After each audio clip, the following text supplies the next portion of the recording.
Start that motherfucking camera.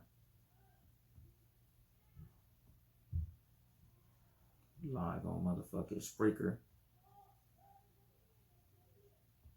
Bang. We are recording.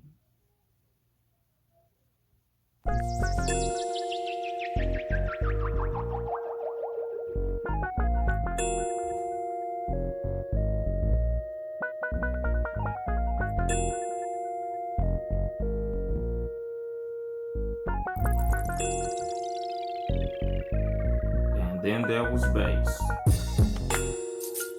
Good evening, motherfuckers and motherfuckers. This is your host, Yung Dolemite, for the Too Much Game podcast. Live from the Boom Boom Room once again. Today is going to be one of those little episodes where I keep it a little bit cool, not too much of the heavy bullshit that we've been having going on in the world. Just easy motherfucking breezy, just kicking game, spitting some regular shit. The last couple weeks, shit been fucked up. Every time you look up at the news, it's some dumb shit. So I'm just finna keep it, relatively mild today. It's gonna be game heavy because it's always game involved. So, I'm gonna try to keep it a little off of the bullshit that's surrounding us. Today I'm gonna talk about keeping it classy. I was having a conversation with Ben Reddy and Nick Freeze after the last episode of the Cat vs. Dog podcast. We was just talking about, like motherfuckers who make the whole community as a whole look bad. Like, certain motherfuckers that you just look at and you be like, damn, how the fuck did these motherfuckers get up in here? I try not to be the respectability dude and shit. Like, oh, you should carry yourself like this and conduct yourself like this. I don't like to do that shit too much, but sometimes you just gotta let a motherfucker know, like, there's ways to do everything. There's a right and wrong way to do every motherfucking thing. Like, just keep some class about yourself. I think I might name the episode Keep It Classy. Because I believe in being a classy motherfucker, like a classy individual, carrying yourself with a certain amount of couth. I did a couple episodes about this shit, like the Price versus Prestige episode and, shit like that. Just carrying yourself a certain way. You don't always gotta show off all the motherfucking time. Like, I would always say a lot, like, niggas who don't got money always try to prove they got money. But niggas who really got money can't even hide the money. A lot of motherfuckers try their hardest to play broke and the shit don't even work. Like, you trying to act like you ain't even got it. But when you really got it, nigga, what you pull up in gonna show. What you wearing gonna show. What's on your wrist. What's around your neck, nigga. What kind of clothes you got on. Even how you speak. Shit you say in conversation, nigga. Even shit you complain about. You ain't gonna be able to hide the type of money you got. Because a lot of times, nigga, when you really got something going on, even the shit that you annoyed about shows what you got. Nigga, sometimes, nigga, when you complaining about certain shit around certain motherfuckers, the shit you complain about sound like you bragging.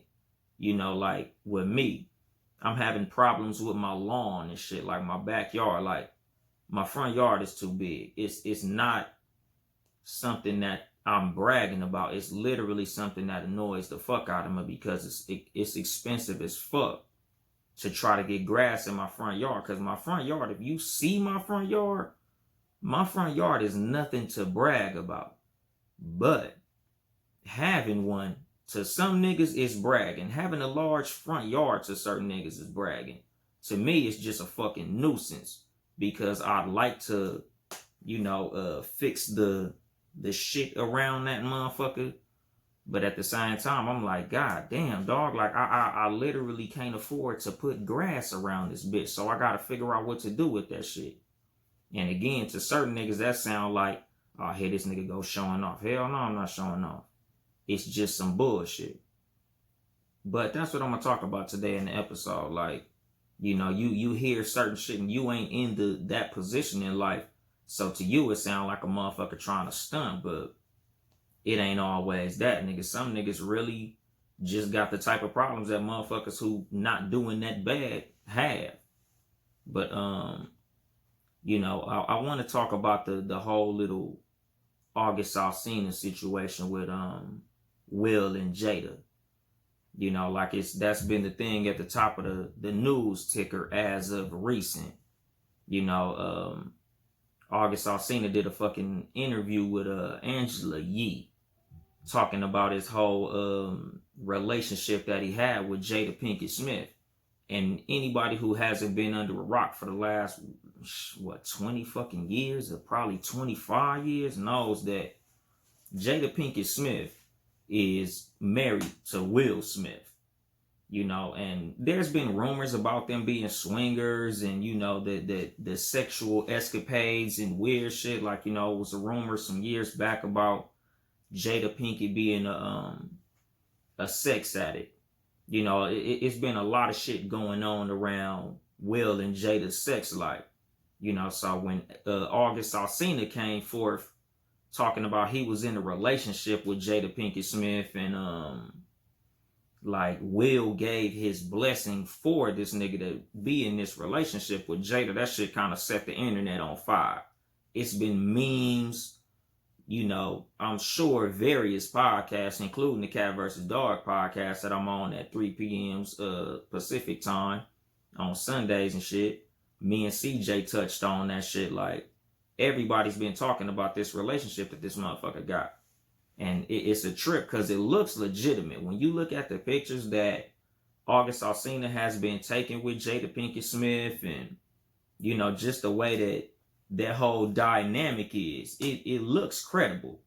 You know, he's doing some low-key sucker shit by blowing it up on a public platform. You know, you don't get down like that, dog. You know, that's, you making light-skinned niggas look bad. Let's just put it that way. You know, like, part of that is a little bit of what I'm talking about. Like, man, keep it classy, dog. Like, just cause you had a situation with a woman don't mean you gotta blast that shit in front of everybody. Like, that shit not cool, man. Like, goddamn, dog. What the fuck is you doing? Chill the fuck out. Keep that shit low. If you knock something down, keep that shit between you and the person who you knock down. Like, you know, everything don't gotta get put out on Front Street. Everybody who you sleep with ain't gotta get put out on Front Street. Whether or not it's even true, because, you know, a lot of motherfuckers don't even think that shit even happened. A lot of motherfuckers feel like he just, you know, he got an album coming out. I didn't even know that shit when we first started going in about the shit. The nigga got an album out. But even if that be the case, this is a fucked up way to put your album out. This is a fucked up way to announce the fact that you got music coming out. To, you know, put a little fucked up situation in somebody else's relationship. Because at the end of the day, you know, that's their marriage, my nigga.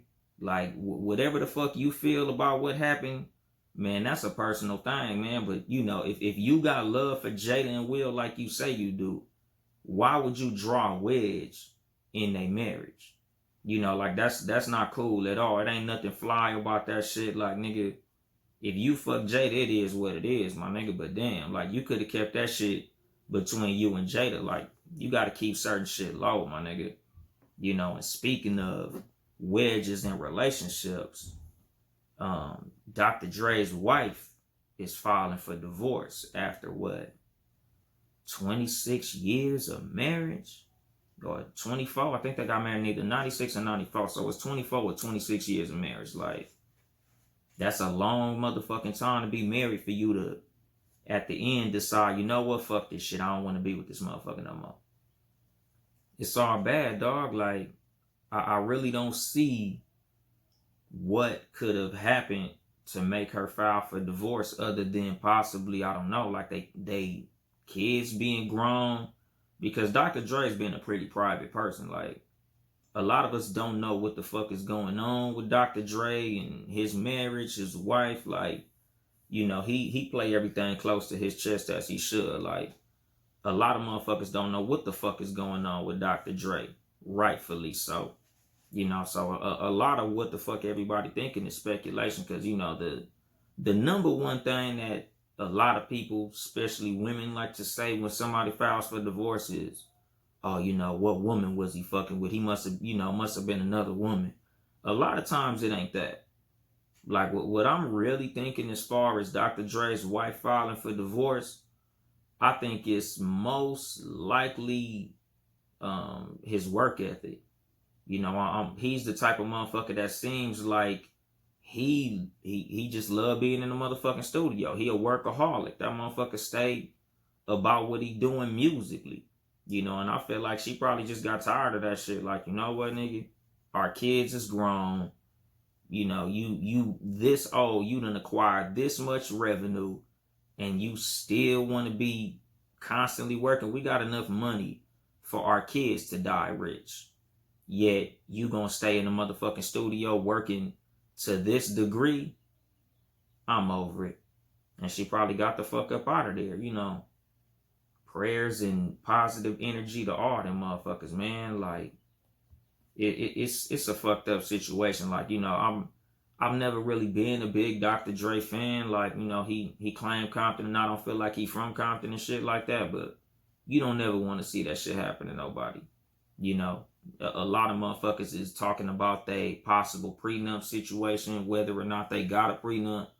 To me, that shit didn't even factor into my mind. Like, they both gonna do well financially after this. Like, there's no losers in the situation other than, the fact that they both lost a life partner. Like, to me, that's the fucked up part. Like, fuck whether or not she taking half or not. Like, just the fact that y'all was going strong for this amount of time, and for it to come into an end is just like, damn, that's fucked up. Like, me being a married man myself, nigga, the thought of getting divorced is like one of my biggest fears. Like, I would hate to have to go through some shit like that. I would hate for my kids to have to go through some shit like that. Like, it's just fucked up. Like, every time me and my wife get into it, I'm just like, nigga, even at the worst case scenario, we trying to hold this motherfucker together, because divorce is just not an option. Like, so positive energy to Dr. Dre and, his wife. Hopefully they could work that out. Will and Jada, same shit. She gonna do a red table talk. I'm sure that's gonna be one of the highest rated episodes of that motherfucker, because everybody want to know what the hell going on as far as this situation and in that house. Because as public as they are, they pretty private about that shit too. They've been denying all the rumors that motherfuckers got, about how the fuck they getting down, because everybody swore to God they was swingers. The way that they raised their kids, a lot of motherfuckers got questions about. This nigga Jaden is all over the motherfucking place. We don't know if he gay, straight, a motherfucking astronaut, goddamn Martian, or what. Like, that nigga's all over the damn place. But, to the content of the show, back to the whole shit about keeping it classy. I'll be looking at motherfuckers in the street, motherfuckers in the black community. And one of the things, like, I think I was talking to my wife about this shit not too long ago, like, being flashy. Like, I like to talk about and think about and have conversations about, like, just on my outside time, not while I'm on my podcast. Just talking about, like, what, as far as people, like black culture in general, like what we got when we got to the United States and what we brought from Africa. I talk a lot about gangster culture. And I feel like when it comes to gangster culture is something that I don't think that we got from Africa. I don't think that's something in the nature of African Americans, descendants of Africans and, the melanated people, the black people pretty much. I don't think that's something that we got in us. I think that's something that we learned when we came to the United States. But being flashy, I feel like that's some shit we got from Africa. Like a shout out to my little sister, who got a baby on the way. Her child's father, her dude, he's an African. And it's like, Africans are some flashy motherfuckers. Like I really feel like that's some shit that we got from there, being flashy, wanting to show off, peacocking, and like, always trying to look good. That's kind of some shit that we got from there. But I look at being flashy kind of as like a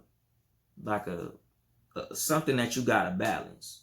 Like, cause me myself, like, every time I fucking do my shows, I got a chain on, like I be wearing these headphones when I do them, but I got big earrings and all that type of shit. Like, I like to look fly. I like to, look like I got a little something and shit, shit like that. But at the same time, like, I'm not flashy. Like, I look at niggas who can't go outside without all they jewelry on. Like, no shade to motherfuckers like Lil Boosie, but like motherfuckers who gotta wear 47 chains all at the same time and always gotta have big ass designer brand names on their clothes, and they always gotta let you know how much what they got cost, and oh yeah, I just got this motherfucking belt, $400, I just got this motherfucking chain was, $28,000, I got the motherfucking earrings, they got the VVS diamonds, crystal clarity. These motherfuckers was, 2 G's, and these motherfucking, these Gazelle sunglasses, these motherfuckers was $700, after, before taxes. And okay, so what? A lot of times I look at, motherfuckers who are flashy as insecure. Like a lot of times, like women that say that shit about niggas with a car, like, that's an extension of your penis. Like a lot of times when you overdo it with the flashiness, even the motherfuckers who you trying to impress with that shit are looking at you negatively. Like, what the fuck are you trying to cover up that you gotta always let me know how much money you paid for some shit? You always gotta let me know what you had to do to get some shit. Like, you always gotta show off some shit. Like, what is it that you are lacking that you trying to make up for in the amount of wealth that you have, or that you are trying to show us that you have? Because a lot of the motherfuckers who do the most showing off have the least. A lot of motherfuckers that's always trying to show off money is the motherfuckers who don't got much, and it's like the vast majority of people who show off are very insecure. Like, there's a lot lacking in their life, like a lot of times we don't know what it is. It could be a physical thing that's wrong with them. It could be something spiritually that's wrong with them. It could be something mentally going on, because you don't know. Like, a lot of the black community, a lot of us come from circumstances that ain't the greatest. Like me personally, nigga, I've said on this show a lot of times, I've spent a lot of time of my life homeless. I've spent a lot of my time not doing very well financially, even as an adult, even when I had somewhere to stay, nigga. Like, I wasn't the kid that had all the Jordans. I wasn't the kid that had all the shoes and all the video games and all the toys and all that. Like, I spent a big part of my childhood not having much. There was a lot of Christmases I ain't really get much. My parents did their best. So, I don't think there's ever been a Christmas where I didn't get anything. My parents did their motherfucking thing to make sure I had something. But, there was times when, even though I had something, I didn't have a lot of what other motherfuckers had. So I always would say, nigga, when I grow up, nigga, I'ma have da-da-da-da-da-da-da-da. I'm gonna be able to have this. I'm gonna be able to drive this. I'm gonna make sure I got this. Like, a lot of the things that I lacked in life, I always, like, try to make up for that with how I treat my kids. Like, I always make sure that, like, my kids ain't never gonna be able to say, oh, I ain't get this for Christmas, or I didn't have this growing up. Like, fuck no, nigga. Y'all motherfuckers had everything y'all needed. You might not have everything you want, but you damn sure gonna have everything you need. And even when it comes to the things that they want, you gonna have most of what you want. All the shit that my kids really want, I'm gonna make sure to be able to provide that, as long as they do what the fuck they supposed to do. Like, a lot of times, nigga, even though I was a hard working child, I spent a lot of time on honor roll and shit like that, nigga. There was just times we just didn't have it like that. You know, and that's no shade to my parents because they made sure I was straight. You know, and that's the shit that I want my kids to feel like. But at the same time, like, I didn't take it to, oh, you know what? I didn't have it as a kid, so now I'm gonna make sure to be the... Nah, you know, that's another thing that my parents taught me. Like, you know, you just because you got it don't mean you got to show everybody, because where I'm from, you know, showing off a little too much could be detrimental to your health. You know, you show off too much and motherfuckers decide that they need it more than you do, and they'll figure out a way to get it from you. So I think that's another way that, you know, I was taught to keep it low. But at the same time, you know, it's cool to at least look nice, dress nice, you know. Part of keeping it classy, looking classy, you know. I keep my shoes clean, you know, keep myself up, keep myself looking at least decent. I just don't go overboard with that shit, because I feel like there's a difference, you know, between looking nice and fucking overdoing it. You know, because I feel like the person who I am is what I would like to display more than anything. Like me having a podcast, like the thing that I honestly feel like I want to show off more than anything is my intellect, my personality, the type of person that I am, the code of conduct that I follow, my principles, my morals, my integrity. Like those are the things that I really pride myself on. The things that if I was to die and motherfuckers was to, you know, go on that stage to talk about, you know, who I was and all that shit, like he was a real ass nigga. You know, like that nigga, he stood on everything he said. He was 100 about everything. He was an honest fucking person. You know, he was always the person who he portrayed to be. If he said he was gonna do something, he always kept his promises. Like that's the type of shit that I want motherfuckers to talk about when they talk about me when I'm not around. Like, you know, I don't really flex that shit too much on this motherfucking podcast, but my sense of humor. You know, I consider myself to be a motherfucker that is funny. You know, I'm a hilarious motherfucker when I'm in my joke cracking mood. Too much game, I don't really crack jokes as much as I could. Honestly, as much as I should. I feel like I should be funnier on this motherfucker, but you know, I be feeling like I be wanting to relay information, and a lot of times humor don't really work itself into that motherfucker every now and then. You know, sometimes I got some funny shit that I say. But a lot of times, nigga, I be so like, I gotta tell these niggas this shit, I gotta teach this shit. Like, I be in my, like, teaching mode and shit, so it don't be as fucking funny as it should be. But I consider myself to be a funny nigga on some real shit. But, you know, like the shit that I be wanting motherfuckers to remember me for is more than just being a funny nigga. And I think that's the reason I got this whole separate motherfucking show, because even though I am funny, I much more rather be remembered for being real. Because I feel like a lot of motherfuckers can be funny. Like, you know, goofy motherfuckers are funny. Losers are funny. But not everybody real. I feel like real is rare. Funny ain't. You know, so I always want to be remembered for being a real nigga with principles, morals, integrity, and character. You know, as well as humility. Like, I feel like humility is a virtue. You know, and shit, even fake humility.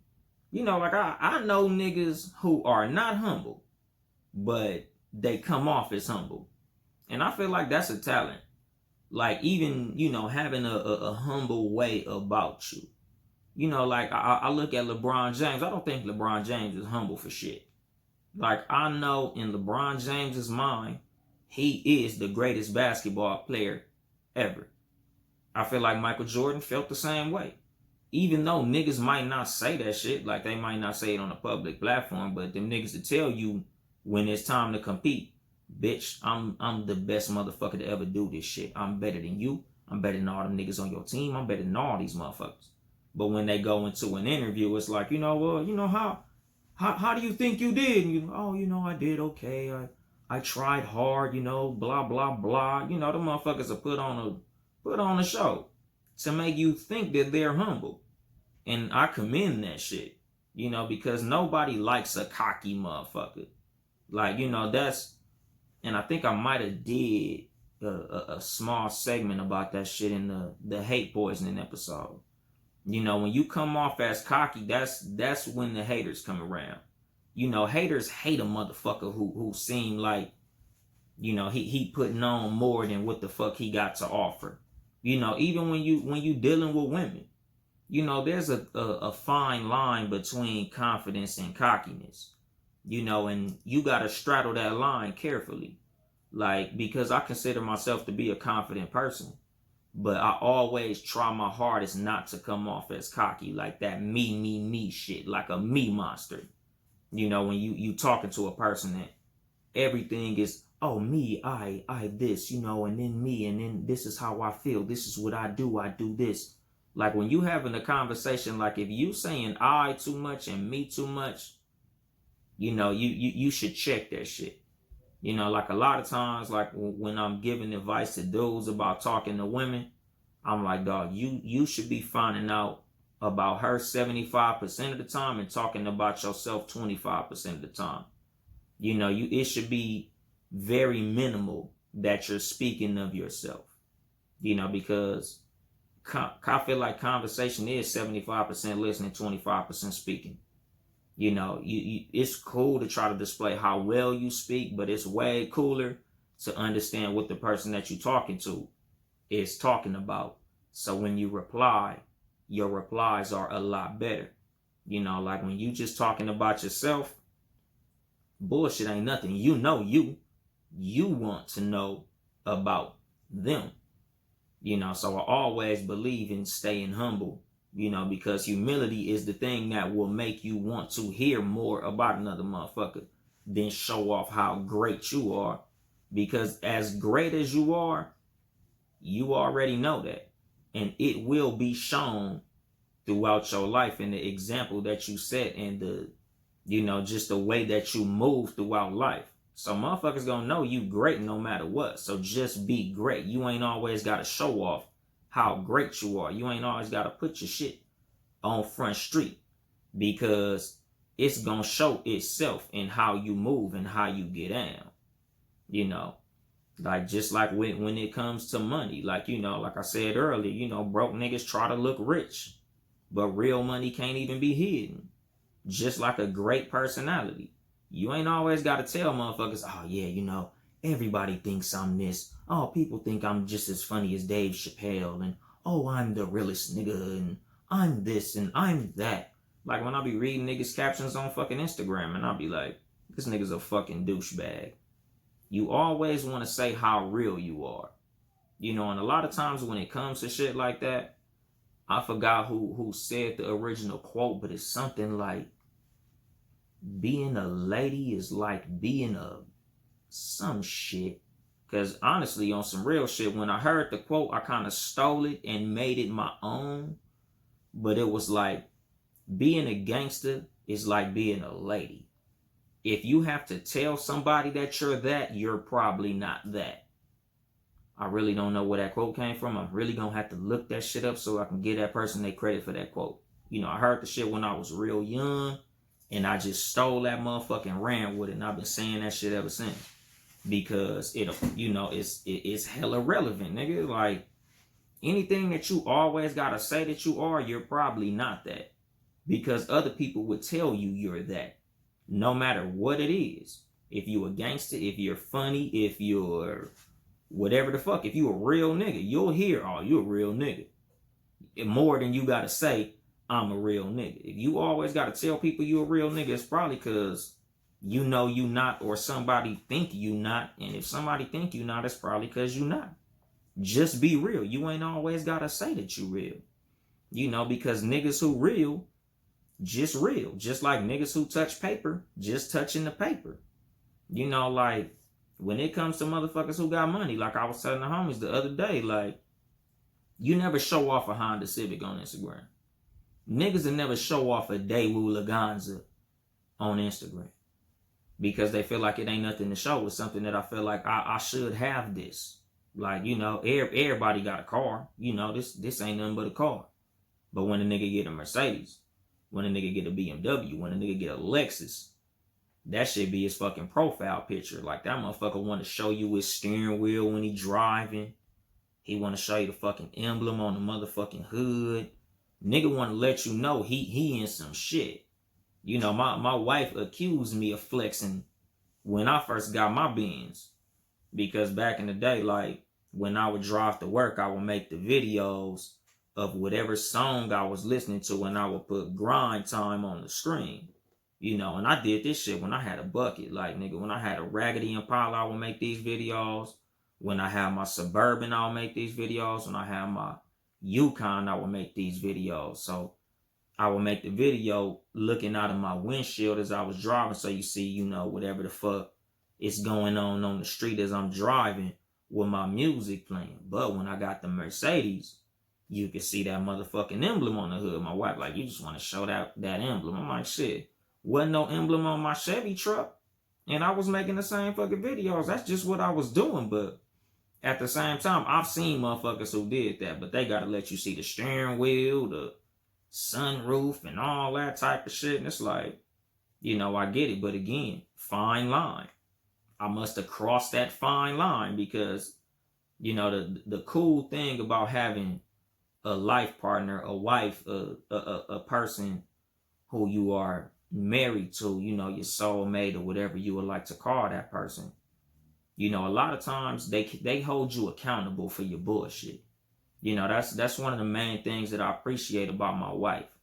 My wife is good at holding me accountable for my bullshit. You know, whether or not I agree with what she's saying, whether or not I feel like, yeah, babe, you right. Because sometimes I'll be like, babe, you bullshitting. Babe, you wrong. You know, just like with my little videos on the way to work. Like, you know, I'm like, nah, babe, that ain't that. That's something else. But at the same time, sometimes my wife be right. Sometimes I be full of shit. Sometimes I be doing a little too much. I be trying to show off, you know, but the humility is me being able to accept correction. You know, me letting her tell me, nigga, you're doing too fucking much. You know, so sometimes I gotta sit back and be humble about it. Like, all right, babe, I feel you. I was doing too much. I was kind of showing off right there. So, you know, let me back up. Because I feel like a big part of keeping it classy is, you know, choosing the right motherfuckers to be around. I talk about that shit a lot on this fucking show, in the relationships episodes, as well as just shit that I say in every fucking episode. Nigga, when you got the right people around you, they help you to be a better person. Nigga, my wife, the reason I married her, the reason that I fell in love with her, the reason that I chose her was because I felt like she was the type of person that would make me better. You know, I'm a lot better now than I was when I met my wife. Nigga, I became a lot better than I was when I got with my wife, when I met my wife. Like, seeing her, wanting to approach her, made me want to become a better person to get with her. Like, nigga, I was making life changes before I even decided to really, like, get at her. Like, nigga, when I met my wife, I had a lowrider bike. I don't know if I talked about this shit on the show or not, but when I met my wife, nigga, I was riding a lowrider bike to work. Nigga, I had like some ponytails and shit that I did myself. Nigga, I was wearing color contacts, which is something that I'm deeply ashamed about. Shame on me for wearing fucking color contacts. What the fuck was I thinking? But I was wearing color contacts, nigga, big ass t-shirts under my work uniform. Nigga, I was looking all kinds of crazy. But when I decided to get with her, I'm like, she is not finna fuck with me with these color contacts. Whoop, whoop, took them out. She is not finna fuck with me if my hair not done. Nigga start actually getting my hair braided in a more sensible style. You know, I start stepping up the way that I dress. Like, nigga, she's not gonna fuck with me if I'm wearing t-shirts and khakis every single day. She's not gonna fuck with me if I don't, you know, basically step my game up, my nigga, become a real fucking man. Because when I was riding my lowrider bike to work, I did not have a car. Like, nigga, I got rid of my lowrider bike, went bought me a car, you know, a decent car, you know, something that looked all right. You know, I'm a big fan of lowriders, but I went and got me a little Pontiac and shit. It wasn't the greatest, but it wasn't the worst. So I got me, you know, something sensible, something dependable and shit, something that I could take a woman out on a date with. You know, and I stepped my game up just to approach her. Nigga, I took a big ass risk, my nigga, because she might not even fuck with my ass. I might have did all that shit for nothing. But at the same time, everything that I did in order to be a better person, in order to, you know, just have a better image, my nigga. It made me feel like I was a better person just because I stepped my game up. Whether or not I was able to get with the woman that I wanted, which fortunately I did. You know, we've been married, shit, going on damn, it been a long fucking time, nigga. We going on 12 years of marriage and shit. You know, like, I was able to acquire that by stepping my game up. But even if I didn't, you know, I could be comfortable in the fact that I did step my game up. I am a better person, you know, for what I did in order to get with my wife, you know. Fly shit. I won.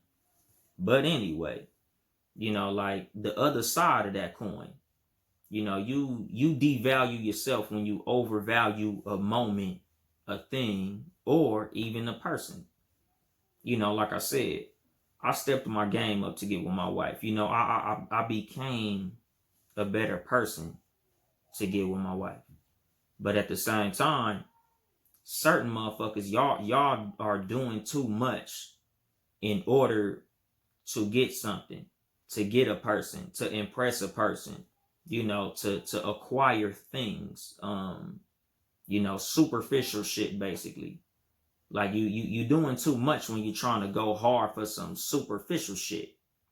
Don't do that. You in the red when you do that shit. I tell motherfuckers shit all the time, like, nigga, when you breaking your neck to get a chain, a car, any of that shit, it's like, nigga, you're taking away parts of your life in order to acquire something that might not bring you the happiness that balances out the amount of work you exerted to get that thing. You know, like, you look at the sweat equity that you put forth in order to acquire certain amounts of money or to get with a certain person, and you realize, damn, I did all this motherfucking work for this. You know, like I talked about in the episode Yellow Brick Road, like, motherfuckers kill themselves and they be millionaires. Like, you think that staying up all night and, you know, not fucking with your friends and, you know, getting rid of all the things that you do and all the things around you that make you happy in order to acquire a level of wealth. And then you look up when you finally got wealth and it's like, damn, I ain't got no friends to share this shit with. I don't even fuck with nobody who I used to fuck with. Niggas don't even fuck with me, but I'm rich now. I got all these new friends, but these new friends only fuck with me because I'm wealthy. You know, just like with a woman. You done did all this shit to get with this woman. Like, nigga, you got a better car and this and that and that. And you realize this bitch a gold digger. The whole reason I tried to do all this was to get with this bitch. And the only reason this bitch even like me is because I'm up now. Because I got money now. Like, she wasn't fucking with me when I was broke. You know, because, like, the difference between me and what the thing, like, as far as what I did when getting with my wife, it wasn't a monetary situation. I didn't say, oh, I'm going to get a better job to get with her. It was more of like, I know motherfucking well the way that I'm getting down ain't right. You know, like I said, the name of the episode, Keep It Classy. I'm carrying myself like I ain't got no class. And that ain't right. Like, nigga, I really got to step my shit up and look a little better. Like, you know, it's just like with anything. Like, when you as a person, when you looking at a potential mate, like, if you see a woman and she got pajama pants on, you a lot less likely to approach the pajama pants wearing woman over the woman who got something nice on, say a nice dress, nigga. Even a nice pair of jeans and a nice pair of motherfucking shoes, my nigga.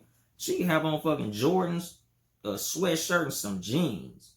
But that look a lot better than the woman who got her hair wrapped up with a motherfucking wife beater on with the bra straps hanging out that bitch, some baggy motherfucking pajama pants and them little $2 flip-flops that they be having in the 99-cent store and shit.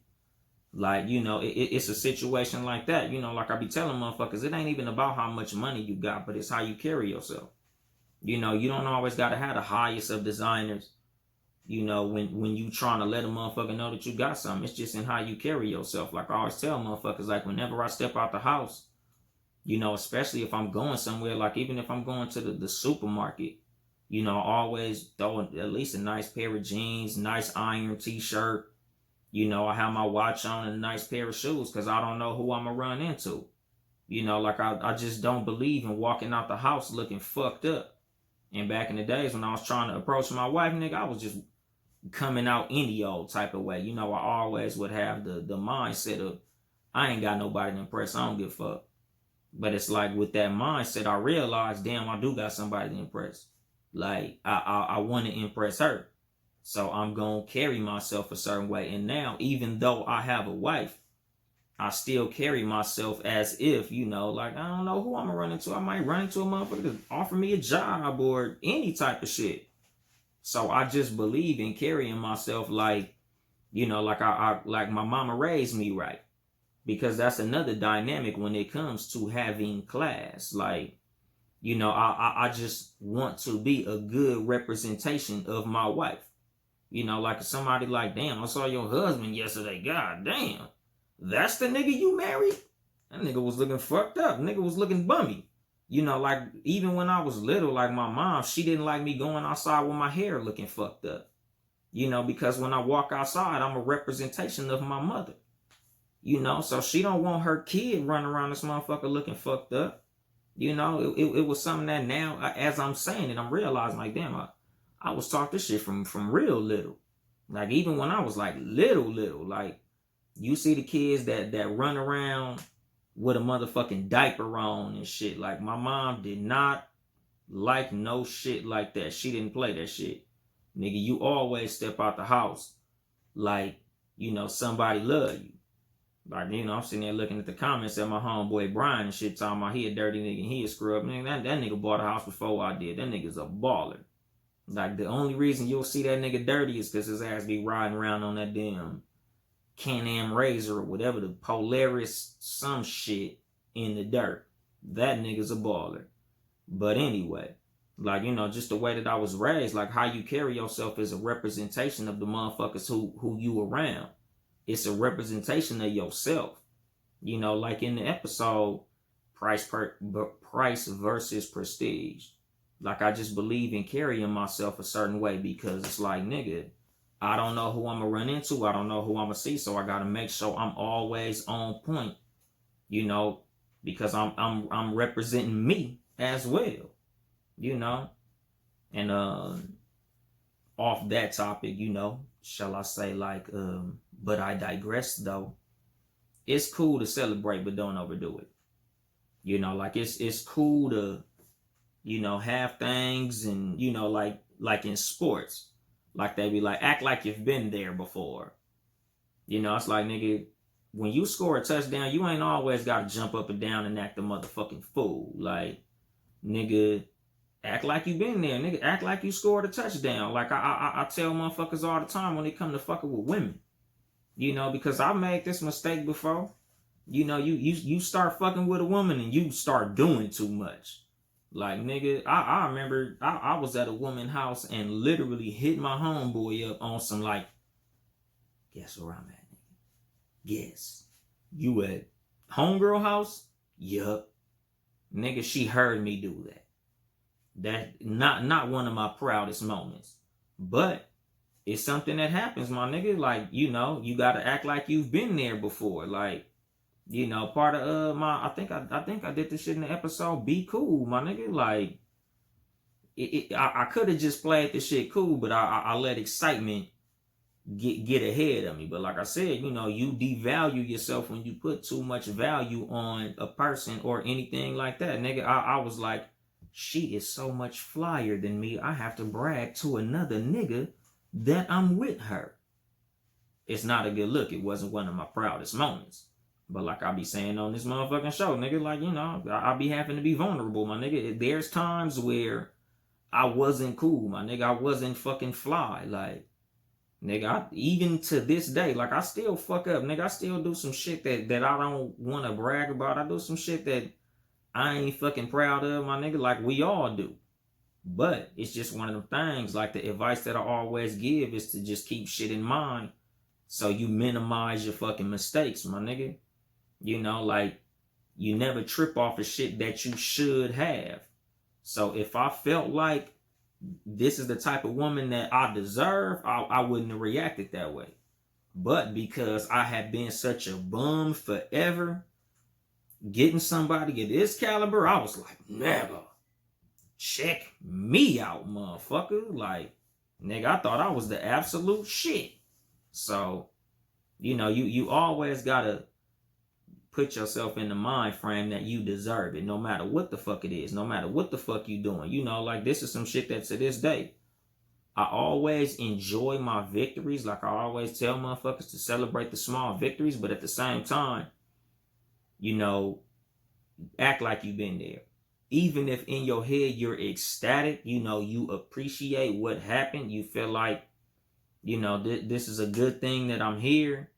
You know, you can still act like you've been there before. Like, you know, nigga, celebrate in silence. You know, because when it's something that you feel like you deserve, you don't go up as hard. You know, it's like you dancing all over the place for your first touchdown. You dancing all over the place scoring a touchdown when your team was losing. But if you up 20 and this is your 15th touchdown this season, you're not really tripping as much. You're happy that you scored, but you ain't acting a motherfucking fool, you know.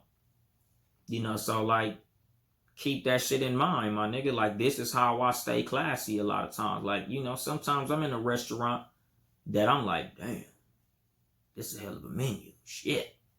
In my head. Like, damn, nigga, I'm finna spend, you know, like when, for the super producer's birthday, we went to Roof Chris, and I was looking at that motherfucking menu, looking at the price tag, like, god damn, nigga. I said it, you know, amongst my group, like, damn, nigga, we really finna spend $100-something on some fucking meat? God damn, nigga. But, you know, I had to carry myself like I've been in a fucking nice restaurant before, you know, so, you know, sitting there and doing my whole little I have manners shit. But in my head, I was tripping like a motherfucker. But, you know, like I said, keep it classy.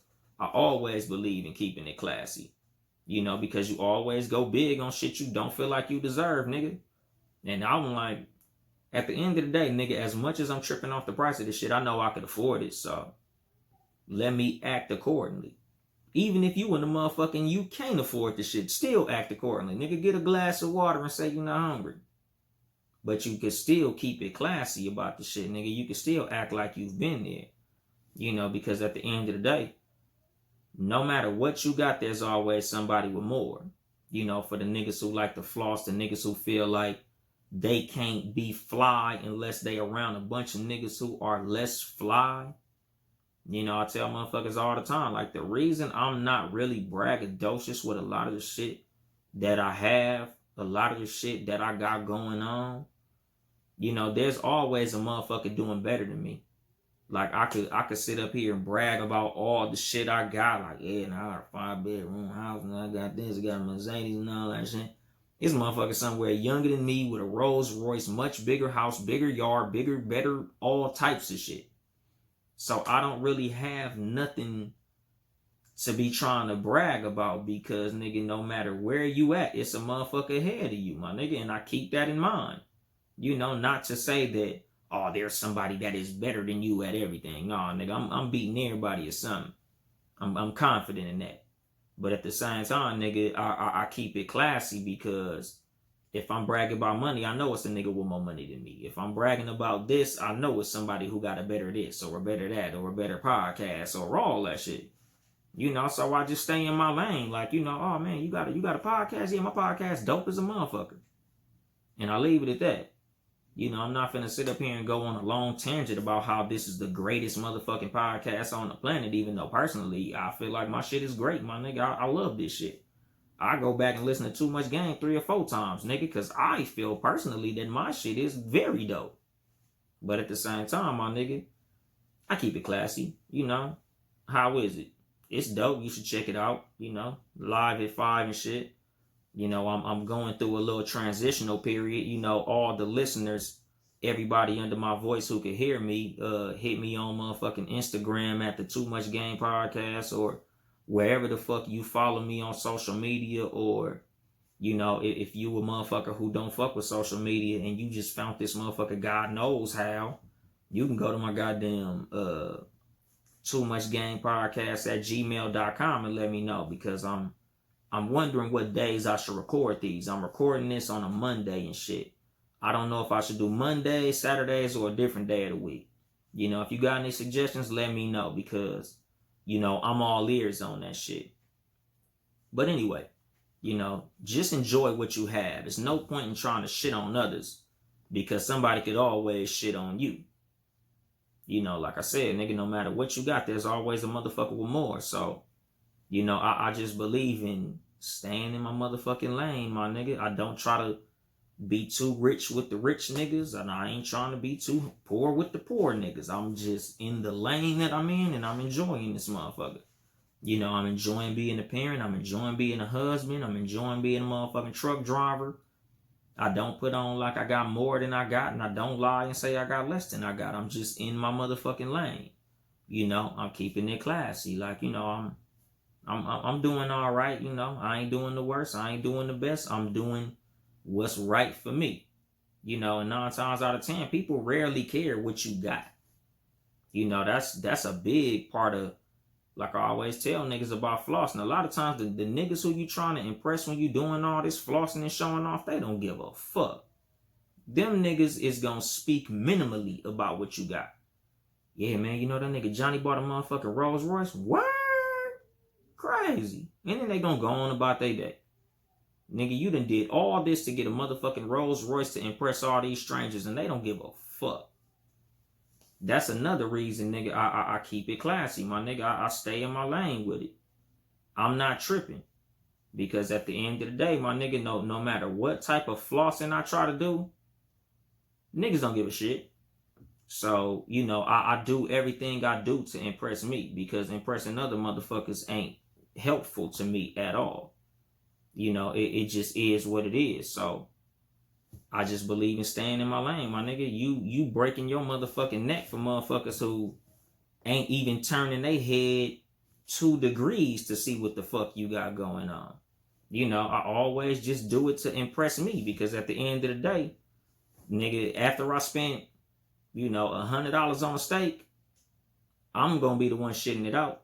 Y'all niggas can't taste it. So bragging to y'all niggas about how much I spend on steak ain't gonna help me or you. So I just do what I do for me. And the advice that I give people is to do what they do for them. You gotta do what makes you happy at the end of the day. Because the motherfuckers you trying to impress, they don't give a shit. And a lot of times, you know, you gonna get clout whether you got it or not. So just have it for you. You know, a lot of times you do something thinking you gonna impress somebody, and you end up getting clout. Nigga, you done did everything in your motherfucking power to go get a Rolls Royce. You go to show your Rolls Royce off for motherfuckers, and they like, ugh, that's the kind of car you got? That motherfucker ugly. You done did all this shit trying to impress these motherfuckers, and they feel like the shit that you did to impress them wasn't shit. You know, like, these things happen, my nigga. So you always gotta do shit to impress you, my nigga.